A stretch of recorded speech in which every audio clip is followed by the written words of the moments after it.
Mungu ni mwema sana. Okay, jamani, lakini mnaonaje, makambi yanaenda sawa? Tunaweza kupata wazo la kitu fulani?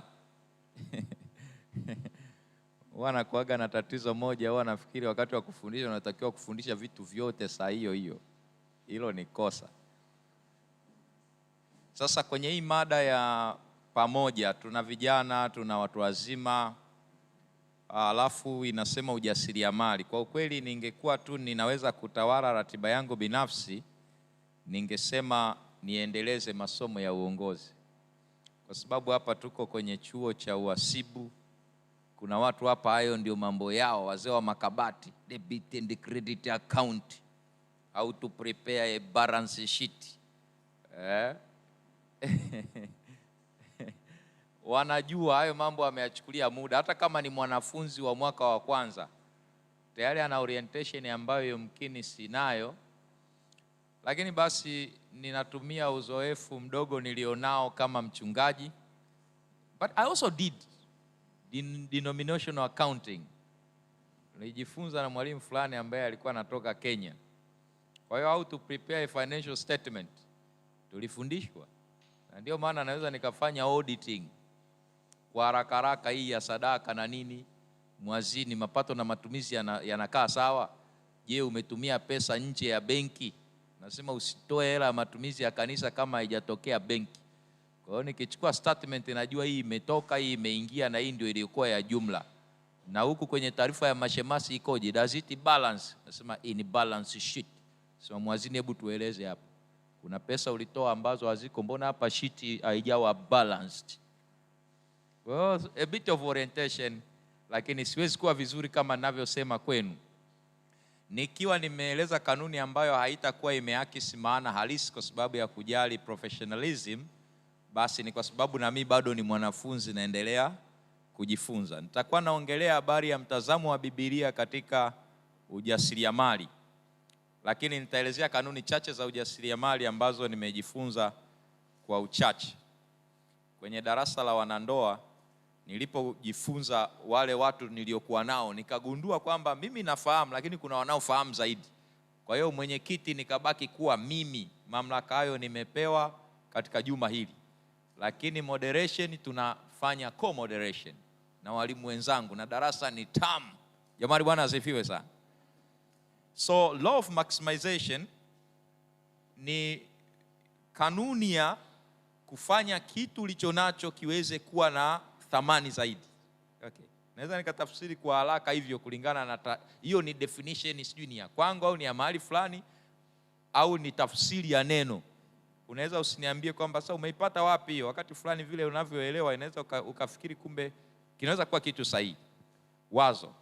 We can go to the next slide. Au kama nitaweza kutawala hapa itakuwa sawa, au kama sivyo basi tutatokea pale kwenye marafiki zetu wa mitambo.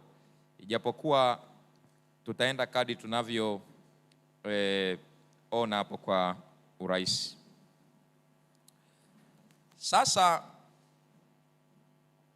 tunaposema law of maximization, Mungu anasema nini? Katika Mwanzo sura ya kwanza 28. Kanisa lenye vijana bwana lina uzuri wake. Jamani, Bwana asifiwe. Yaani nimerudishiwa somo hili hapa sasa hivi na tayari nimeshalifungua na mnaliona huko. Vijana Gen Z ni hatari sana. Wakielewa mambo wanayafanya kwa ushindi, wasipoyaelewa nayo wanayafanya kwa ushindi. Be fruitful and multiply. Mungu alitoa agizo hili kwa Adam na mke wake, akawaambia zaeni mkaongezeke na kuijaza nchi. Sasa leo najaribu kuliangalia hii aya ya Biblia katika muktadha wa kibiashara. Ingekuwa ninaiangalia hii aya katika muktadha wa kitheolojia, ningeweza kuongea zaidi. Neno be fruitful ni agizo la Mungu la kuzalisha zaidi. Hilo alipewa mwanadamu. Kwa hiyo kama katika muktadha wa familia, be fruitful and multiply. Kama ni katika upande wa biashara, be fruitful and multiply. Sasa ni katika muktadha gani tunaoangalia? In what setting? Katika biashara. Sasa kama ni katika biashara, what is your business? That's a very good question. We can answer this question based in the church context. Hapa tulipo tuna soul winning business. Kuna biashara ya kuongoa roho. Uongoaji wa roho ni biashara. Ninaweza kukuthibitishia hiyo ni biashara. Kwa sababu wale wanaobatizwa na kumpokea Yesu wakija kanisani sasa nataka nikuambie sasa kwenye law of maximization katika context ya wazee wa kanisa na mchungaji. Okay? Na nitakuja katika law of maximization katika mtazamo wako wewe mwenyewe kwenye biashara zako. Mchungaji na mzee wa kanisa, wakati unapoona kwamba mtu amebatizwa, anapobatizwa yule mtu, jua kwamba lazima kuwe na potentials ndani ya mtu anayebatizwa. Yaani jua kwamba ni aina gani ya kundi la watu unaotamani wampokee Yesu katika kanisa letu. Kama hapa DCC. Hapa DCC wekeni mikakati ya kubatiza watu ambao hawafikiki kirahisi, wako busy, Mungu amewabariki, wana pesa, na wakimpata Yesu mambo yanakwenda vizuri. Jamani, Bwana asifiwe. Sio kwamba wale wasio na fedha wasifuatwe, lakini mnajaribu kuweka mikakati ya kuwafikia makundi fulani ya watu. Sitokee mna effort afu mnaenda kufanya changanyikeni huko. Enda kutafuta watu tayari ameshachakazwa na pombe vibaya mno. Alifanya kazi kafukuzwa, kakaa gerezani, amerudi, anatafuta pa kutoka na ana miaka 45. Jamani, hapo kweli center of influence inajengwa kweli? So God's business deals with how to maximize your profit. Tayari hili kanisa lina washiriki waliofungua kanisa pamoja, ni 100 na ngapi tulisikia. Sasa biashara katika principle ya law of maximization ni ile sasa ambayo sasa wengine wanasema pastor, kumbe washiriki ni mtaji. Ni ndio. Kwani si mnatoa zaka na sadaka? Samani sasa hapa mnaweza kusema mchungaji wewe sio Mkristo, lazima tuwe wa kweli. Zaka na sadaka unayotoa inaweza kusaidia kuendesha meza ya Bwana, imesaidia kuweka feni hizi nyinyi mnaona. Kwani hizi feni zimeenda pale kwenye duka alafu watu wakasema nini? Mlituma hawa kamati ya manunuzi pale wakaenda kwenye duka wakamwambia mwenye duka, Mungu akubariki sana, au tunahitaji feni hapa kwa ajili ya kanisa la Mungu, tuombe. Baba, kwa jina la Yesu. Hata umwambie tufumbe macho tuombe, afumbi. Nifumbe mniibie. Huyo Yesu wa kwenu. Mkimaliza tu kwa jina la Yesu amina, nasema mnataka feni zenye thamani ya bei gani? Ombi sawa, lakini hela mtatoa ili mpate feni. So there is business even in the religious setting. Wanaonielewa punga mkono. Kwa hiyo ukijua hiyo aspect utaiweka kuwa kitu cha msingi sana. Utajua ni aina gani ya watu wafikie kulingana na level ya kanisa lako. Yesu anawaita watu wote. Kwa hiyo hamtachagua pale. Kwanza ukasema kwenye swali unapobatizwa Pastor Baraka tumemwelewa vizuri. Kwa hiyo mtu akitaka kubatizwa tunamuuliza, tunaomba tutajie mtaji wako au jumla ya pesa za mapato yako kwa mwezi. Hilo swali halipo. Lakini mkiwa very strategic, Mungu akawasaidia katika setting ya kanisa leo. Na nimeona hili kanisa lina aina fulani, yani hatuepuki. Sijui mlijichambua wenyewe au mlijikuta mmekuwa hivi. Yani hili kanisa liko katika level fulani, sio la juu sana wala sio la chini sana. Sasa mkikosea katika biashara yenu mkawa sasa mmesahau kwamba kuna kuongeza thamani kwenye kurecruit watu wengine wapya, mtashangaa mnaweza mkawa na level fulani ya watu wa chini sana, wasiwe na kundi kubwa linalowazidi nyinyi mlioanza safari ya njozi. Bwana asifiwe sana. Ikawameza mkapotea, na msipoangalia wakiwa wengi wanakuja watawatoa hapa mlipo sasa. Mtashangaa mbona hatupati faida ya biashara tuliyoifanya ya Yesu ya kuendelea kwa kwenye mazingira haya. Mnajikuta mpo kwenye moja ya kajumba fulani huko ambako hatupajui. Sitoi unabii. Lakini hiyo kanuni ni nzuri kwenye hiyo biashara ya kukua katika kanisa na kukua na Yesu. Bwana asifiwe sana. Lakini kwa hiyo recruitment ni heri kuhakikisha mna maintain namba ya watu waliojua safari ya hiyo business setting mlionayo, au kuongeza watu ambao wanaufahamu zaidi yenu. Kwa sababu hao wakija wakiwa labda na tunasema ufahamu zaidi katika mambo ya utume, anaweza asiwe na elimu lakini akiwa na njozi na imani. Ufahamu zaidi katika mambo ya elimu, nimeona hapa watu ni wanachuo, haya tunayoyaongea hata ukiongea Kiingereza watu hata usipotafsiri sawa. Ukiondoa watu wachache ambao nao Yesu amewaita, nao wanasikiliza na Kiingereza, Roho Mtakatifu anawatafsiria. Jamani, Bwana asifiwe sana. Kwa hiyo wakiongezeka watu wa klasi fulani, yenyewe inakusaidia kutunza mtaji ulionao. Kwa maana ya mtaji wako ni njozi hiyo sasa. ambayo mnatembea nayo kama kanisa. Lakini ukikosea sasa utashangaa. Ndio maana hapa unaona kuna watu wanauza bidhaa zao kwenye vioo. Kuna wengine yuko tu pale, unaona mboga mchicha umekaa juu ya blanketi halijafuliwa toka mwaka juzi. Naona sema Mungu ametuambia tule mboga na matunda. Unayanunua wapi hayo mboga na matunda? Huko kwenye kakona fulani kamfanya biashara ambaye hata usafi hazingatii. Nasema Biblia inasema turejee Eden. Eden wapi wewe? Usafi, viwango vya huduma. Kwa hiyo that is a very important aspect of what you are doing. Tukisema sasa pia katika ngazi ya, nimesema soul winning. Okay? Huo ni mfano. Lakini nikija katika mfano sasa wa kiutendaji, wa kiuchumi, kwenye hiyo swali, what is your business? Nimeweka pale kwa mfano, ni kwa sababu tu rafiki hapa alivyokuwa anaweka, nilimtumia nani sio na mpangilio mzuri. Pale soul winning layers. Ile layers ilikuwa ni chini hapa kidogo. Kwamba soul winning program nimetoa mfano wake. Kwamba if that in case it should be a business. Kwa mfano sasa mwingine, sio biashara Yesu, niko nyumbani kwangu sasa. Na nimeamua kufanya biashara ya ufugaji kuku. Kuku wa mayai. Law of maximization, concept yake ni ipi? Kwamba utakuwa na kuku wa mayai, lakini unajua kuku huyu atataga. Kuku hawa wakishafikia kiwango fulani hawatataga zaidi. Sasa badala ya kumuuza kuku shilingi 10,000, unatengeneza vijiwe vya kukaanga kuku na chips mayai. Kwa sababu gani? Kwamba kuku unazifuga wewe, na unaweza ukawa na banda kubwa lina kuku wengi ambao unawaingiza, baada ya miezi mitatu unawaingiza kuku fulani, miezi mitatu mingine unaingiza wengine. Yaani unapofanya hizo tofauti zinafanya ile circle of income isive. Japo hiyo nayo ni elimu. Kwenye biashara tunasema from idea to success the line is straight. Wafanya biashara, mimi nimeiba tu hiyo, sio kwamba niliona mahali fulani sasa from idea, business idea to success, line ni iko straight.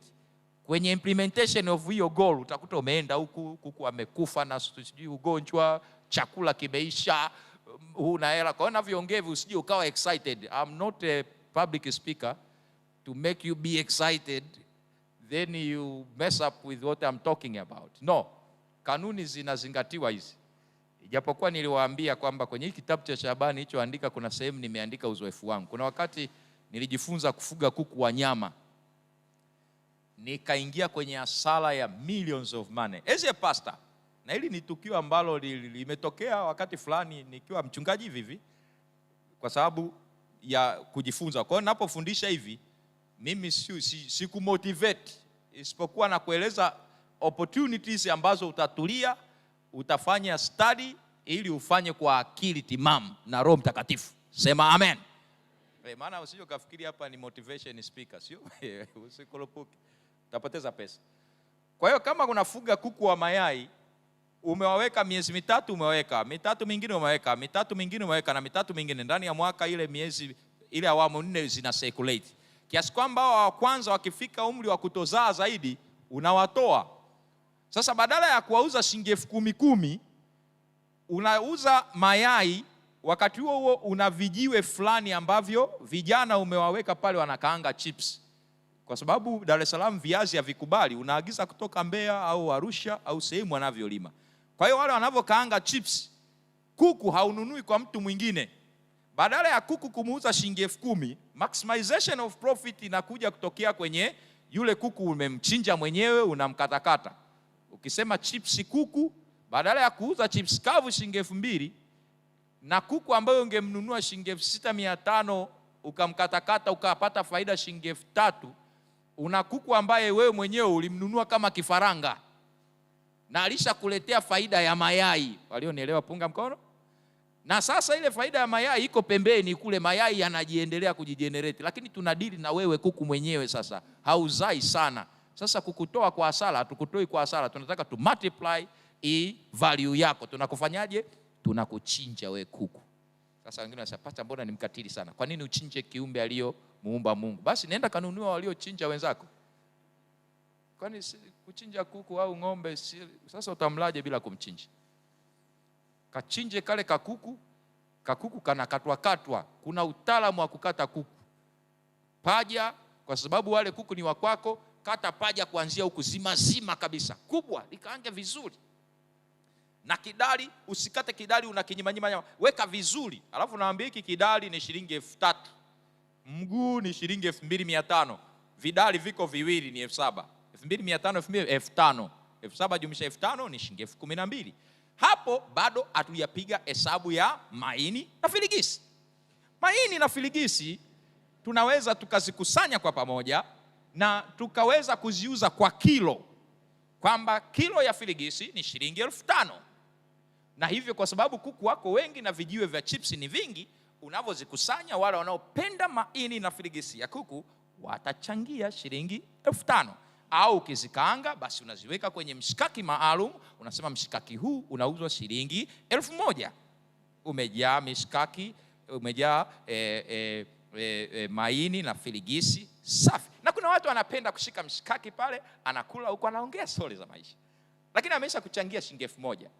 Kwa unaweza kukuta kuku wawili wanakupa mshikaki mmoja wa 1,000. Tayari umeongeza value. Kuku badala ya kumuuza shilingi 10,000 kwa mtu ambaye angemchinja na kumkaanga, unamuuza mahali fulani kwa shilingi 15,000 au 18,000. Hapo value imekuwa maximized au imepungua? Hata kama kuna some other factors za mafuta ya kukaanga, sasa unakaanga chips pale. Au ukiona kwamba mafuta yanaisha sana, siku hizi kuna kuku choma, gharama mkaa tunakaweka kanaanza kuiva taratibu. Anayetamani hali bure anachangia. Jamani, mimi sio mhasibu, lakini napenda elimu ya fedha, inasaidia kuishi. Kwa sababu hata hivyo pesa utapata tu, usome au usisome, hela ni sehemu ya maisha. Niliwaambia nilipenda hiyo wakati fulani nika enroll religious studies with economics. I loved that. At least you need to be aware of the orientation of A and B. Sijui kanuni nyingi, but this one, in case you have got something, take it, it will help you. Kuna mayai ya kuku. Mayai uza tray hilo ni shilingi 8,000, 9,000. Sasa hivi mayai yamekuwa 9,000, 8,000. Wakati fulani najifunza pia kujua baadhi ya bei ya vitu ili kuona jinsi ambavyo unaweza ukifundisha kama hivyo ukawa na updated information. Okay? Sasa kama tray na mayai 30 na shilingi 9,000, tuchukulie 9,000. Ina maana yai moja linauzwa kwa shilingi ngapi? Wapiga mahesabu hapo IFM? Amna mtu ambaye tayari ameisha nasa hiyo. 9,000 gawanya kwa 30. Ni 300 au 400? Ni 300. Yai moja ni shilingi 300. Kama ukiliuza yai kwenye tray likiwa peke yake ni 300. Lakini ukiuza chips mayai, chips yai, inauzwa shilingi ngapi? 3,000. Sasa kama umeuza chips kavu 2,000 na umeuza chips yai umelipasua pale vizuri ukauza 3,000, utagundua umeongeza thamani ya shilingi 300, kuna 700 imeongezeka. Ukitaka mayai mawili anakuambia chips yai 2 au za kushiba, anakuongezea cost fulani. Hapo you have maximized the value of what you have. Au kuna wengine unakuta ana ng'ombe, na especially hizi biashara sasa kwa watu wazima sana, unaweza ukachagua aina ya biashara fulani unayofanya, lakini huwa hatushauri mtu ambaye age ni above 60 au 50 uanze kushughulika na makuku haya. Unaanza kuwakagua vijana, sijui kijana umtoe kijijini wapi na macho yameanza kufifia, kata kuibia kana kuambia hizi tray 3 kumbe kameshaongeza 2. Hizi biashara za hivi zinaweza kufanya watu ambao bado wana nguvu. Mtu akiweka kuku huku anamshtukia. Sasa wewe mbona unaonekana kama huku kumetuna? Sema haina shida, kumbe kaficha. Sasa wewe na miwani mzee wangu utajua kama kumetuna kaficha kuku kweli. Na ndio maana kuna aina za biashara pia kwa umri na wakati ulionao. Jamani, Bwana asifiwe sana. Kama umefuga ng'ombe wa maziwa, badala ya kuuza lita moja shilingi 1,200, unaweza ukaangalia jinsi ya kuweza kutengeneza labda yogurt, kusindika maziwa. Na unaweza ukaanza kidogo ukaenda zaidi. Sasa inategemea kwamba hiyo nini, lakini natoa mfano wa maximization of profit. Wakulima, labda unalima una shamba la embe au una shamba la nanasi. Badala ya kuuza nanasi lenyewe kwa shilingi 2,500, nanasi moja linaweza kutoa juice ambayo ukifunga kwenye kifungashio fulani kizuri, kuna watu wanaosafiri unakuta anakuambia bwana, naomba ile juice ya packed, unainunua shilingi 4,000 au 4,500, na ukigundua ile imekamuliwa tu, kumbe kwenye nanasi tu fulani pale, au mengine ni kemikali. Wanasema vyakula halisi havikai sana katika kutunzwa, lakini teknolojia inaonyesha namna ya kutunza. Kwenye biashara niwape kanuni moja. Kuna wakati fulani kuna watu wanauliza maswali, sasa kama nimenunua nimelima nanasi, nimeliweka kwenye kopo, naweka preservative. Ile preservative sina madhara kiafya. Mtu akifa kwa kansa kwa sababu nimemwekea preservative, basi wewe usiweke ili unywe za waliokuwekea ufe wewe. Yaani ni sawa na wale wanaosema mimi bwana silimi mahindi nikaweka mbolea au chakula cha kuweka mbolea. Hizi mbolea za chumvi chumvi zinapunguza maisha. Alafu huko Dar es Salaam hapo. Kwa hiyo usilime wewe, usiweke ili usiwe na mazao ya kutosha, yakiisha ukanunue unga ambao watu wamelimia mbolea ili ufe wewe. Si unaona hapa hatuna namna ya kukimbia. Cha msingi tumefundishwa hata kwenye ubiri hili, wewe kaa nyuma ya Kristo. In fact, mfanye awe ndani yako. Amen. Kufa utakufa tu. Yaani kufa hapa tunaondoka, nikwambie. Ule mboga au nyama utakufa tu. Ujifanye unavaa sijui kwa nini sijui, kufa kukija unakwenda tu. Au chagui. Sasa cha msingi kabla hujafa kuwa na Yesu. Wanaonielewa punga mkono. Ukiwa na Yesu sasa, haijalishi unawahi au unachelewa, kwenda utakwenda tu. Kwa hiyo ni namna ya pekee ambayo kanuni hiyo inatufundisha. Does God agree with maximizing profit or maximization of profit? Yes.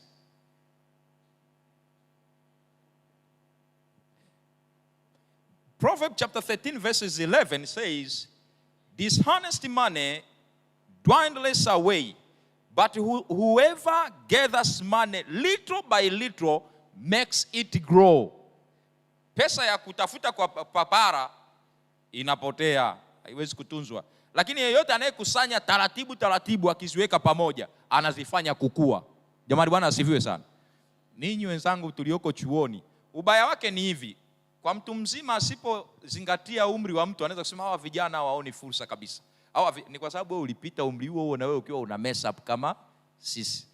Sasa hizo wewe umeshafika kule, umegundua umeshachelewa, afu unataka kutulaumu. Tusilaumiane.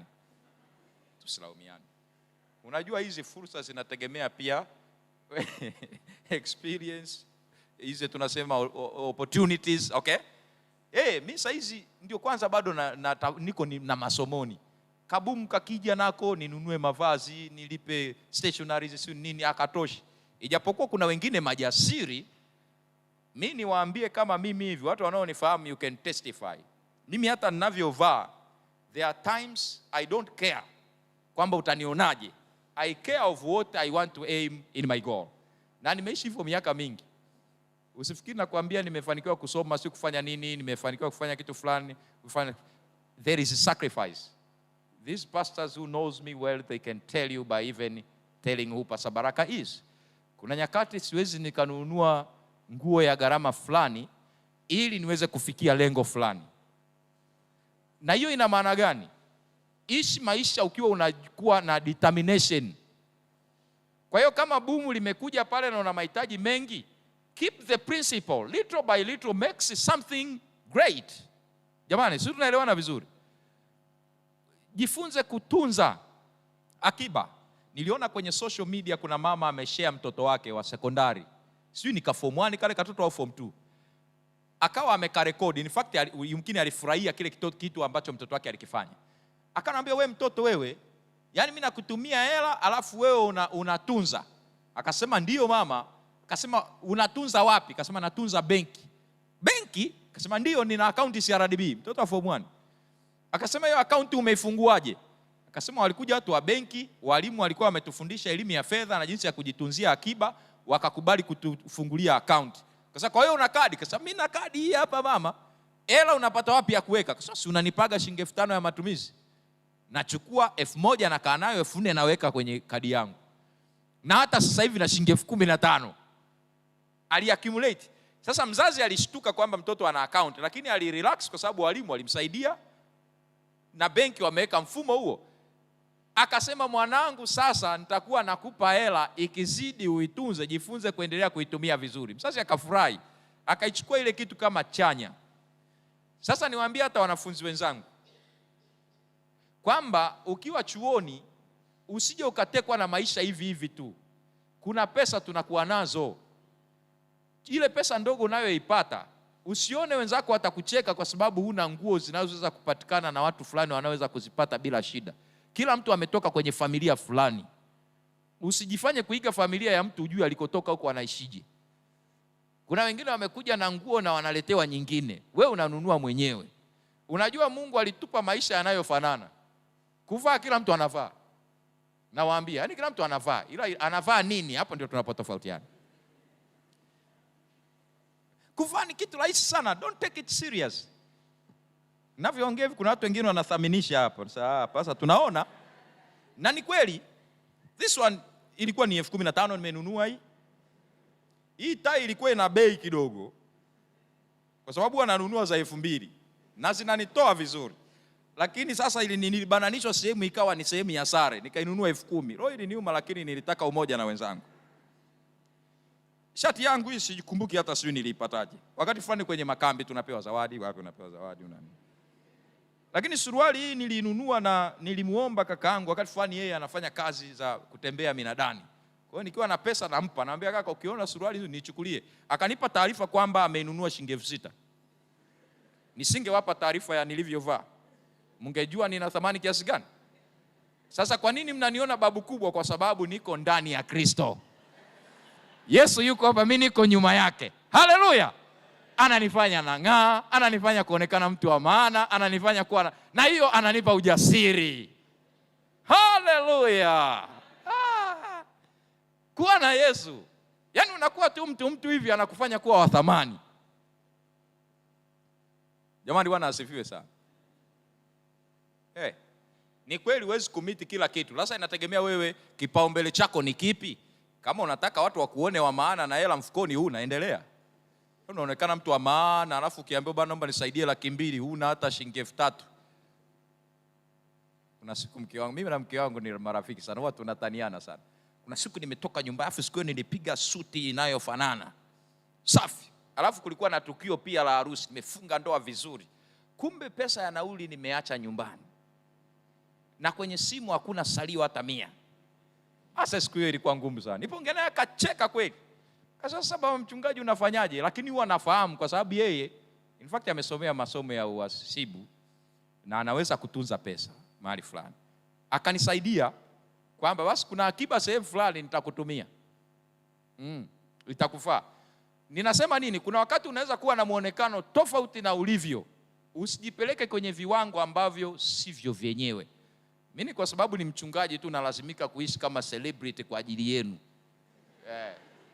Lakini ukinikuta niko nyumbani, please. Tena kuna nyakati unaweza ukanikuta. Those who have my Vodacom number, utanikuta pale nimesimama na foroma ya tofali na nina mabuti na niko kazini. Kwa sababu siwezi kufeki maisha yani. Yaani nionekane mimi wa maana kwenu wakati maisha yangu ni haya nilionayo. What does it profit? Na nashukuru Mungu mke wangu alinipenda kama nilivyo. Sasa hizi ndio tunapendana. Yaani nikipata hela na muonga gorofa. Lakini nilimwambia kabisa hata mahali wakiniambia zaidi ya 1,000,000 sitakuwa na hela kukupatia. Sio 1,000,000 mimi. Na nashukuru Mungu nilioa kwa bei ya chini kidogo. Sasa mwanaume unakomaa wakati material hakuna kitu. Kuwa kama ulivyo. Yesu anakukubali. Tunza akiba ndogo ndogo ulionayo. Achana na kununua simu inayo access internet hata ya shilingi 120,000 tu. You can access internet, you can have a WhatsApp, lakini unataka uonekane kwamba una simu ya gharama kiasi gani. Unakomaa ili ukionesha simu hivi dada akiona, macho matatu mwanangu. Unaweza, matumizi yake ni nini? Kupiga internet, kubrowse material. Yaani una zaidi ya kuonekana kwamba ni ya matawi fulani. Anyway, kama unafanya aina za kazi fulani ambazo ukiwa na hiyo simu usizaraulike, sawa.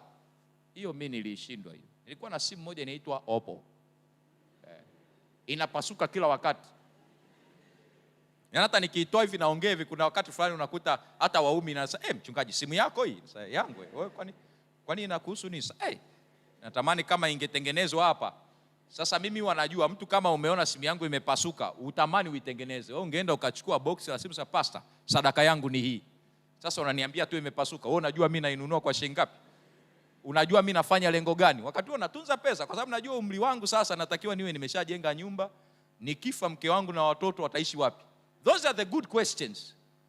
Sio tu huko na wengine katika umri wa miaka 35 45, wewe uko busy unatafuta fashion ya gari fulani kali. Huna kiwanja, huna nyumba. Ukifa watoto watakaa ndani ya magari, kwenye mlango wa nyumba, kwenye buti.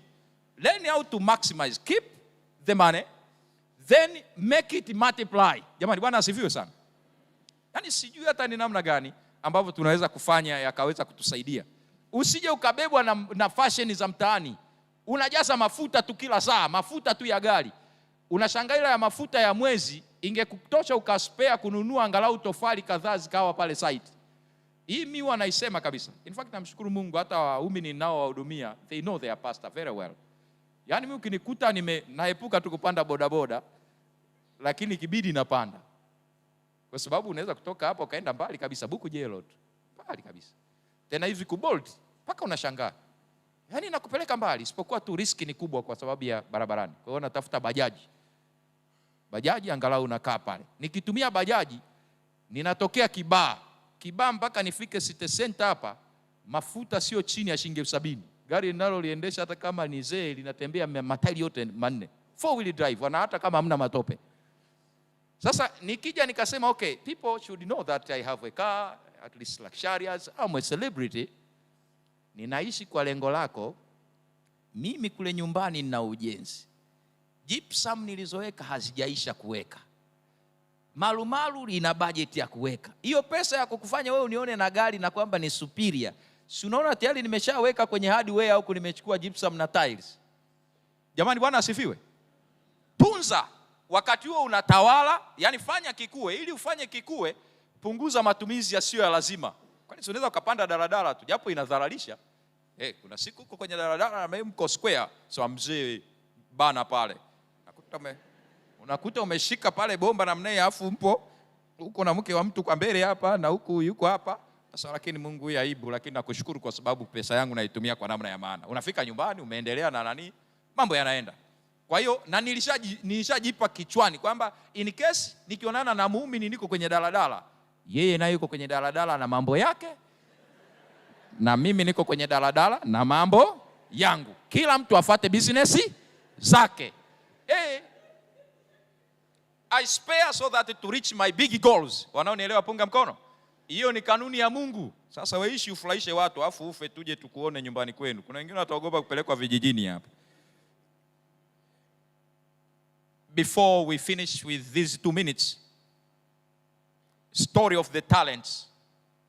In Matthew chapter 25 verses 15 to 30, Yesu anaeleza watu ambao kuna mmoja alipewa talanta 5, mwingine 2, mwingine 1. Alipewa talanta 5 akazalisha akapata 5 zaidi.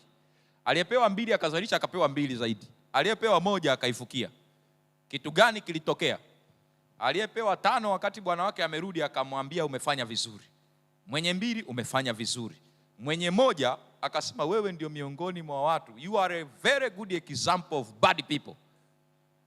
Yaani umeshindwaje kuzalisha hii? Akamnyang'anya hata ile 1 akampa aliyezalisha zaidi. Kwa hiyo hata Yesu mwenyewe anatukusudia tuwe watu tunaokuwa katika biashara, mtaji ukue. Kwenye ufahamu wa mambo ya kiroho, mtaji wako wa kiroho ukue. Katika uwekezaji wa kitu unachofanya, uwekezaji wako ukue. Na hivyo tuwe watu tuliofanikiwa. Amen. Hilo ndilo kusudio la Yesu. Na Mungu awabariki sana. Kuna wito ya kwamba maximize your profit. You have a plot, don't keep mice. Unaweza kukuta mtu ana viwanja mahali fulani ni panya tu ndio wamefuga mule kwenye kiwanja. Kiuze. Nimepata madini pale kwenye ile darasa la hao wazee hao. Nyinyi vijana sikilizeni. Na nimegundua kuna tu vijana hapa, nimegundua kuna vijana fulani hapa wanapenda, kuna wazee fulani utakuta wanaenda wanakaa tu pale afu waongei kitu. Kuna mmoja nilikaa naye jana nikasema huyu kijana huyu ataenda mbali sana. Wewe kijana uko na wenzako tu. Stories zenu tu, mwanangu bwana, yule dada bwana tumeachana bwana. Ndio stories. Unasimulia majanga tu. Kana wazee wakaeleza kitu fulani pale nikakipata. Kuna mtu mmoja akaeleza kwamba kama una ploti ya kiwanja, badala ya kukiacha chenyewe hata kama kinapanda thamani kila baada ya muda fulani, uza kiwanja chako milioni 10, weka kwenye UTT. Kile kiwanja kila mwezi mfuko wa uwekezaji huo wa akiba unazaa zaidi ya kuacha pale, na unaweza ukatumia zaidi. Nikakumbuka kwamba hii kanuni ninaichukua, nitaenda kuitumia. Maana na mimi nilikuwa najikuta naweka tuela tukue. Hiyo wazo nimepata DCC. Kwa msifikiri nimekaa makambi, in fact nisingekuwa nakaa hapa kabisa. Kuna vitu vingi ningeweza kufanya out of the meeting, lakini natulia, nakaa pale najifunza ili na mimi nijifunze. Bwana asifiwe. Basi Bwana wabariki, usikae na kitu, hicho ni mtaji, inatosha rafiki yangu kwa sababu ya muda. This was a discussion question. What are the opportunities at DCC that the singles who search for meaning can get involved? Ilikuwa ni discussion questions. Mtapata hata hivyo, hii yenyewe nimeiandika tu nikiwa nimejikuta naandaa hilo somo hapo. Kwa hiyo halina copyright. You will take it and it will help you. You discuss that question alone or in your groups when we are out of the camp meetings. Young couples can benefit in the investment stage or retirement plan, as a retirement plan. Kwa sababu kuna wale wanandoa unakuta wameoana, wana miaka 5 ya ndoa, 10 ya ndoa. Mkiwa hivyo jueni kwamba mtazeeka. What is the retirement plan? Mnawekeza nini? Katika umri wa awali, kama mnaweza kununua mashamba mkapanda miti ya kupanda, nunueni. Mtaendelea na shughuli za maisha, miti inakuwa.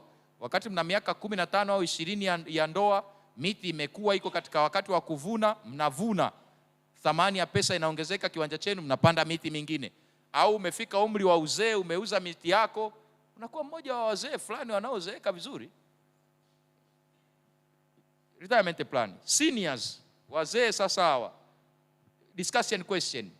Those with marriage of experience. Kwenye retirement age. Ni kitu gani pia unaweza ukakifanya ili kiongeze thamani ya pato dogo unalolipata? Wengine wanapata kinua mgongo, wengine bado wamepewa mafao yao wanatumia taratibu. Sasa fanya kitu ambacho kitakusaidia kuweza kunini, ikiwemo kuondoa matumizi ya moja kwa moja ya pesa. Samahani, najua mtajadili, lakini ningefanya winding up after the discussion kwamba ninyi ambao umri umekwenda sana, pesa ndogo ulionayo hakikisha una bima ya afya. Badala kutoa cash utakuwa umelipia nauli tu. Ukifika pale bima itakulipia kwenye baadhi ya vitu. Kingine, usikae vijijini, kwa sababu afya inakuwa mgogoro. You are at the decline phase, kwenye ile growth curve mliosoma biology. Rapid growth, stagnant growth, decline phase. Umri wako seli zinakufa kwa kasi, unazeeka, unaumwa. Ukikaa kijijini, kutoka nauli mpaka ufike huko unaweza kuja umefariki njiani, kumbe ungeweza kuishi zaidi. Tukajifunza hata kipindi mko vijana mlikuwa mnaishije. Tunahitaji uzoefu huo pamoja na mambo mengine mengi. Bwana wabariki sana. If there be any question, bado nimekuwa naeleza kwamba tunaandika kwenye comment section, au unaweza ukawapatia hawa viongozi wakatupatia. Tusimame kuomba kwa ajili ya kufunga kipindi hiki. Lakini Bwana wabariki na ninawaombea mema. Nitabakiwa tu na kipindi kimoja nimegundua, na ratiba ya kesho inaweza ikanifanya kuwa ndio wakati wangu wa mwisho kuwepo hapa DCC. Nitakuwa na kipindi kimoja kesho. Mambo ya Sabato hakuna ajuaye. Hata hivyo ya kesho hatuyajui, tunaomba neema ya Bwana. Tuombe. Baba yetu Mungu wa mbinguni, tunakushukuru kwa sababu ya makambi haya. Kanuni hizi za maisha ni nyingi na kila mtu ana uzoefu wake. Lakini umeruhusu kipindi kikiwepo kwenye hapa makambi kwa sababu ya kusudi lako jema. Unakutukusudia kuwa na mafanikio, na leo umetukumbusha kanuni ya kuongeza thamani ya vitu tulivyo navyo. The law of maximization. Sasa tusaidie. Yumkini yuko kijana hapa ambaye hana mtaji, lakini ana simu ya shilingi 800,000 au milioni 1. Ukimpatia imani akawa na simu ya 1.5 na hela nyingine akaiwekeza hata katika mfuko wa akiba, huyu Mungu akiwa atafanya hivyo, hata kama na kuomba, lakini ni moja ya mawazo mazuri, miaka 3 ijayo ukamfanye kuwa mmoja wa watu waliokuwa na ushindi, maana atakuwa amepata mtaji na pesa yake kuongezeka.